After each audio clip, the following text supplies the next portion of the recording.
Imagine waking up to realize that the one thing the world demands from you is the one thing you do not have. To be born alone in the shadows, wondering what mistake you made, only to find no answer. That was the fate of Kiza.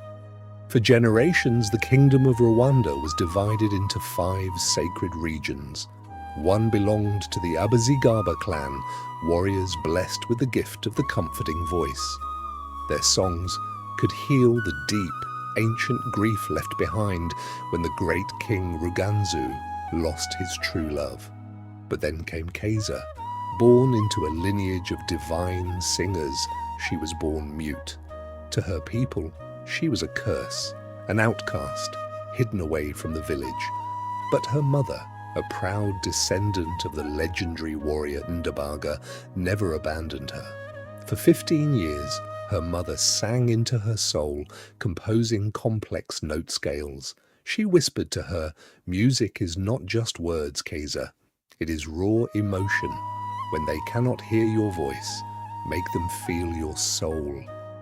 Then her mother died, and for 3 long years the kingdom fell into absolute darkness as the beautiful music was lost. The thick, demonic black fog of King Ruganzu's eternal grief completely smothered the sky, paralyzing the kingdom in despair. Broken-hearted and weeping, Kiza stepped out of her hut. She pulled out her mother's wooden flute, pressed it to her lips, and blew. No words, just pure, shattering emotion. A massive wave of golden light erupted from the flute, slicing through the black fog. Hope returned, and for the first time in years, people smiled. But seeing this miracle, jealousy arose. Mukamusoni, a cunning former concubine, dragged her own daughter before the fearful regent. She lied, pointing a finger, claiming the light was dangerous witchcraft from the mute girl and that her own daughter brought the true light. Terrified of a curse, the regent slammed his staff down and gave a cruel order: find the mute girl, hunt her down, and execute her.